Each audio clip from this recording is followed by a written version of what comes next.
Hello everyone, welcome back to my channel. তোমাদের জানিয়ে রাখি 2025 সালের যে মাধ্যমিকের এবিটিএ টেস্ট পেপার, সেই টেস্ট পেপার ইতিমধ্যেই আমাদের হাতে পৌঁছে গেছে। তো আজকে আমরা জিওগ্রাফি বিষয়ের যে সমস্ত পেজ রয়েছে, যেমন 57, 87, 108, 130, 180, 203, 227, 255, এরকম ভাবে পরপর 1060 পেজ পর্যন্ত ভূগোল বিষয়ের টেস্ট পেপার এর পেজ রয়েছে। এই পেজগুলো তোমাদের সামনে পরপর সঠিক উত্তর সহ তুলে ধরা হবে। তার সাথে সাথে সমস্ত বিষয় যেমন physics, life science, history, mathematics, English, Bengali সমস্ত বিষয়ের যে টেস্ট পেপার সমাধান, সেগুলো পরপর তোমাদের সামনে নিয়ে আসা হবে। তো আজকের পেজ নাম্বার 57 ভূগোল বিষয়ে তোমাদের সামনে তুলে ধরা হচ্ছে। পেজ নাম্বার 57 থেকে যতগুলো এমসিকিউ, এসিকিউ, শূন্য স্থান, ডান স্তম্ভ, বাম স্তম্ভ, এক কথায় রয়েছে, সেগুলো পরপর তোমাদের সামনে তুলে ধরবো। দেখতে থাকো। আজকের বিভাগ কয়ের প্রশ্ন বলা হচ্ছে, বিকল্প গুলি থেকে সঠিক উত্তরটি নির্বাচন করে লেখো। 14টা এমসিকিউ থাকে তোমাদের ভূগোল বিষয়ে, 6টা এক কথায়, 6টা শূন্য স্থান, 6টা সত্য মিথ্যা বা শুদ্ধ অশুদ্ধ, এবং 4টি বাম স্তম্ভ, ডান স্তম্ভ। এরকম ভাবে 36 নাম্বার রয়েছে 1 নম্বরের প্রশ্ন। তো বিভাগ কয়ের নাম্বার 1-এর 1 দাগে বলা হচ্ছে, লবণযুক্ত শিলাস্তরের উপর নদীর প্রধান ক্ষয় প্রক্রিয়াটি হলো অবঘর্ষ নাকি ঘর্ষণ নাকি দ্রবণ ক্ষয় নাকি জলপ্রবাহ ক্ষয়। তো এখানে সঠিক উত্তর দ্রবণ ক্ষয়।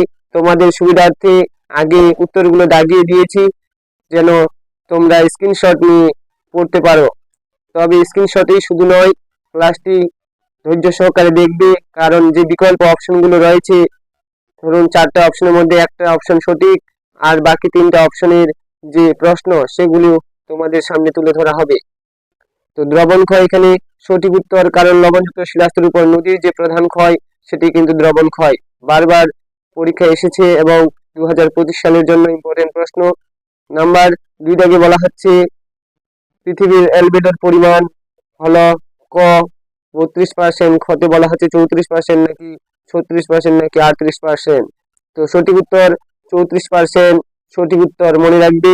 এই প্রশ্নটি আসার খুবই চান্স রয়েছে। 3 দাগে বলা হচ্ছে, ক্যানিয়ন আয় আকৃতির হওয়ার প্রধান কারণ, অর্থাৎ ক্যানিয়ন ও গিরিখাত, এগুলো হলো নদীর ক্ষয়কার্যের গুরুত্বপূর্ণ ভূমিরূপ।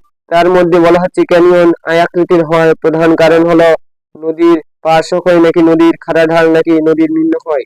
তো সঠিক উত্তর নদীর নিম্নক্ষয়, মনে রাখবে।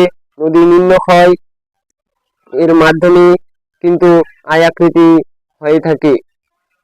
4 নম্বর দাগে বলা হচ্ছে, সম্পৃক্ত বায়ুর যে বিষয়ের সাথে যুক্ত, ক নম্বরে বায়ুতে জলীয় বাষ্পের সর্বোচ্চ অবস্থান নাকি নির্দিষ্ট উষ্ণতায় বায়ুর সর্বোচ্চ জলীয় বাষ্প ধারণ ক্ষমতা, নাকি উষ্ণতা বৃদ্ধিতে জলীয় বাষ্পের ধারণ ক্ষমতা বৃদ্ধি, নাকি উষ্ণতা হ্রাসে জলীয় বাষ্পের ধারণ ক্ষমতা হ্রাস।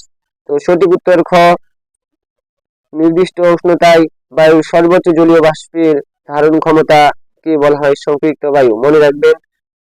তারপর 5 নম্বর আগে বলা হচ্ছে, একটি অগ্নি সঞ্চারক বর্জ্য পদার্থের নাম হলো মিথাইল, সীসা নাকি আর্সেনিক নাকি ডিডিটি। তো সঠিক উত্তর হলো মিথাইল। 6 নম্বর দাগে বলা হচ্ছে, পশ্চিমঘাট পর্বতমালার সর্বোচ্চ শৃঙ্গের নাম আনাইমুদি নাকি সেভেন পিক নাকি জাসকন নাকি নকরেক।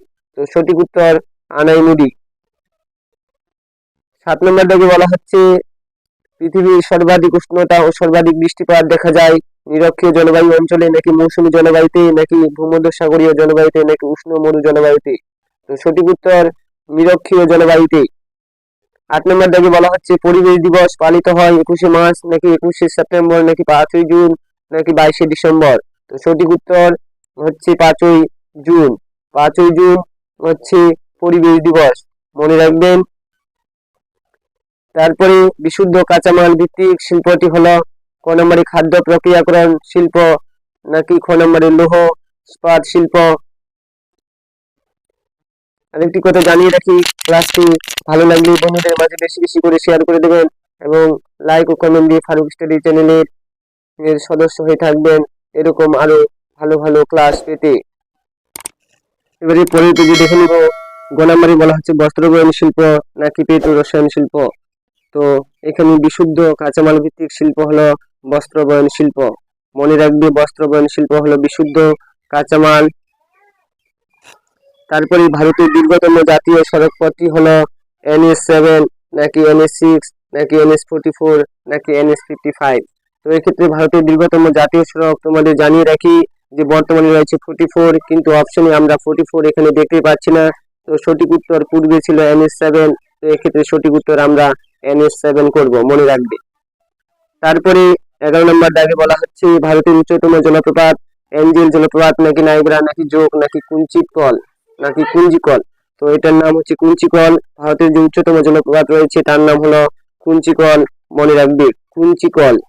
তোমাদের সুবিধার্থে বারবার দাগিয়ে দেওয়া হচ্ছে, বলা হচ্ছে তোমরা অবশ্যই পড়বে এবং খাতায় নোট ডাউন করে নেবে। 12 নম্বর দাগে বলা হচ্ছে বল উইভিল পোকার আক্রমণ ঘটে চা গাছে নাকি কার্পাস গাছে নাকি ইক্ষু গাছে নাকি কফি গাছে। তো বল উইভিল পোকা কার্পাস গাছে অতিরিক্ত ভাবে ক্ষতি করে বা তুলা চাষের ক্ষেত্রে কিন্তু বল উইভিল পোকার আক্রমণ ঘটলে তুলা চাষে কিন্তু লাভজনক হয় না। সেজন্য এই বল উইভিল পোকা প্রতি বছর প্রত্যেকটা টেস্ট পেপারে কিন্তু এই প্রশ্নটা থাকে, খুবই গুরুত্বপূর্ণ।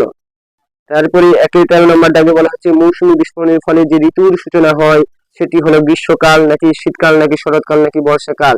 তো আমরা জানি দক্ষিণ ভারত থেকে বর্ষাকাল অতিরিক্ত হারে যখন হয়ে থাকে বর্ষণ বা ঝড় বৃষ্টি, তখন কিন্তু মৌসুমী বিস্ফোরণের সূচনা ঘটে। তো এক্ষেত্রে সঠিক উত্তর বর্ষাকাল। 14 নম্বর দাবি বলা হচ্ছে ভারতের ভূবৈচিত্র্য সূচক মানচিত্রের প্রকাশক সংস্থাটি হলো ইসরো নাকি SOI, সার্ভে অফ ইন্ডিয়া নাকি নাসা নাকি ন্যাটমো। তো ভূবৈচিত্র্য সূচক মানচিত্রের যে প্রকাশক সংস্থা সেটি হলো সার্ভে অফ ইন্ডিয়া, যার সদর দপ্তর রয়েছে উত্তরাখণ্ডের রাজধানী দেরাদুনে। সে প্রশ্নটি কিন্তু খুবই গুরুত্বপূর্ণ, মনে রাখবে।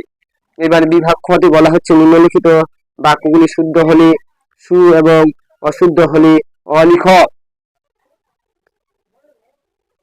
যে কোনো 6টি প্রশ্নের উত্তর দাও। 2 নম্বর দাগে বলা হচ্ছে, তো দেখে নিব, যদি শুদ্ধ হয় তাহলে সু লিখবে পাশে, অর্থাৎ তোমাদের সুবিধার্থে যেটি শুদ্ধ সেটা সু লেখা হয়েছে এবং অশুদ্ধ যেটি সেটি অলেখা হয়েছে।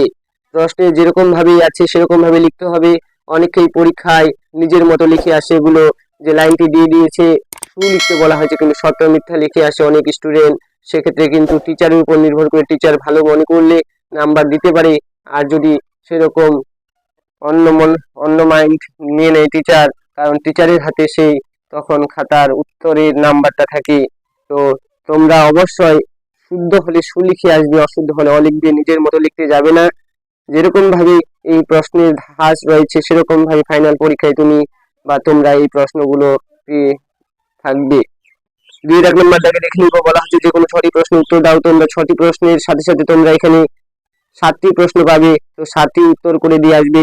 যে 6টা রাইট হবে সেই 6টাতে কিন্তু নাম্বার তোমার পেয়ে যাবে। তারপর 1 নম্বর দাগে আমরা দেখতে পাচ্ছি বলা হচ্ছে নিম্নদের বডি পাখির পায়ের আঙ্গুলের মতো কখনোই নয়, কারণ আমরা জানি মিসিসিপি নদীর মোহনায় পাখির পায়ের মতো বডি গড়ে ওঠে। তো এক্ষেত্রে সঠিক উত্তর অ হবে, কারণ এখানে অশুদ্ধ হয়েছে, সেজন্য সঠিক উত্তর অ, মনে রাখবে। তোমাদের সুবিধার্থে পাশে লিখে দেওয়া হয়েছে। 2 দাগে বলা হচ্ছে ভারতের সর্বোচ্চ মালভূমি ডেকান ট্রাপ। তো এক্ষেত্রে এটাও ভুল, কারণ সর্বোচ্চ মালভূমির নাম হচ্ছে দাক্ষিণাত্য মালভূমি।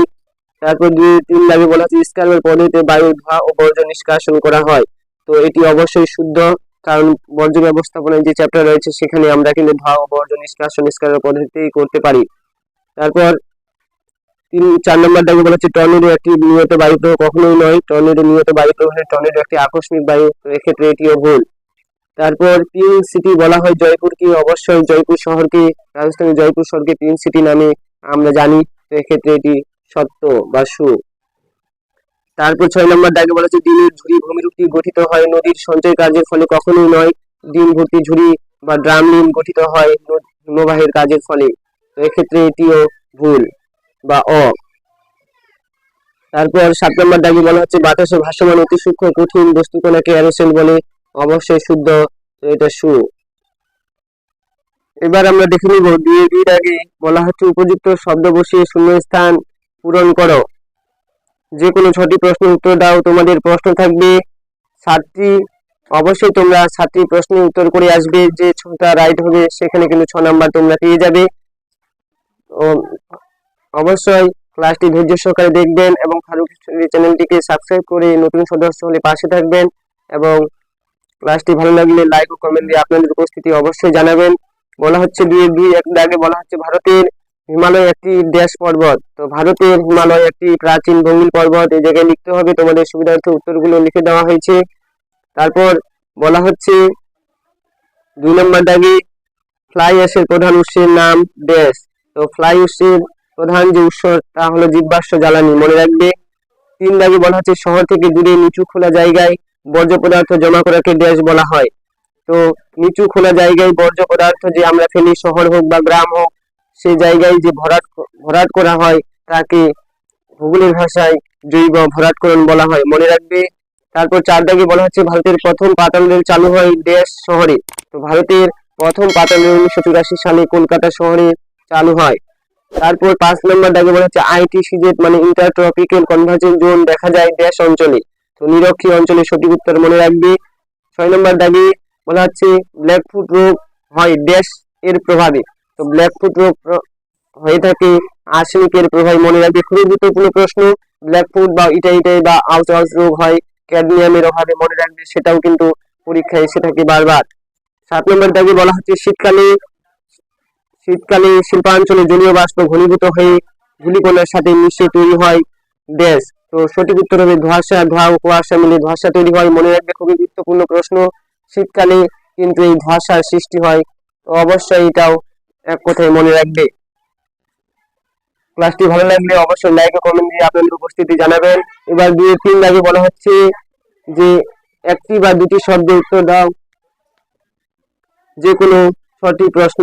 তো অবশ্যই 8টি প্রশ্ন থাকবে, 8টি প্রশ্ন তোমরা উত্তর করে আসবে। 2-3 1 নম্বর দাগে বলা হচ্ছে ভারতের বৃহত্তম নদী বদ্বীপটির বা দ্বীপটির নাম কি। তো ভারতের বৃহত্তম নদী দ্বীপটির নাম হচ্ছে মাজুলী দ্বীপ, মনে রাখবে মাজুলী দ্বীপ। খুবই গুরুত্বপূর্ণ প্রশ্ন।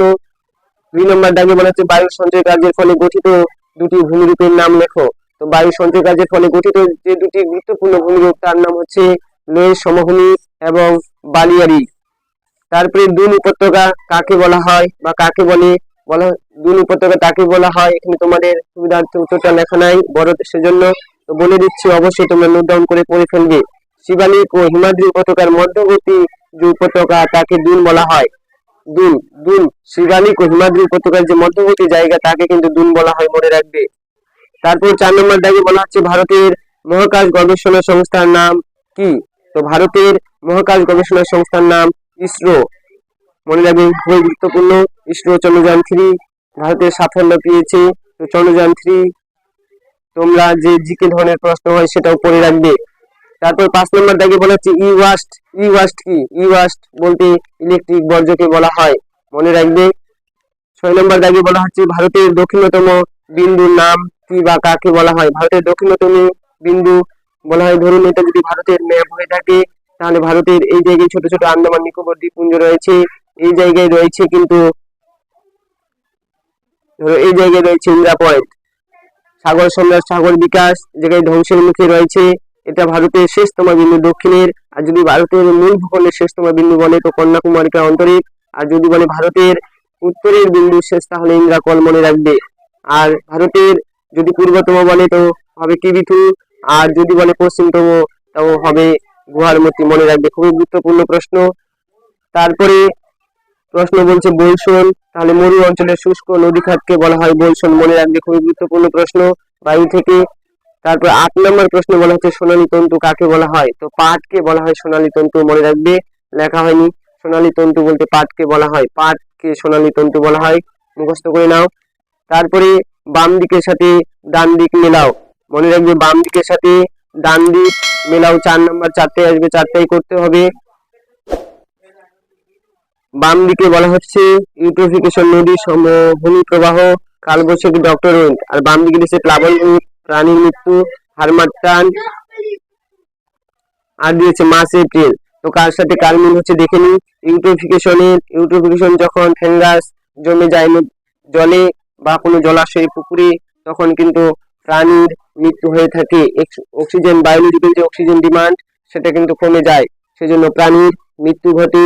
তো এক্ষেত্রে ইউট্রোফিকেশন সঠিক উত্তর হচ্ছে 2, 4, 1 অর্থাৎ প্রাণীর মৃত্যু ঘটে।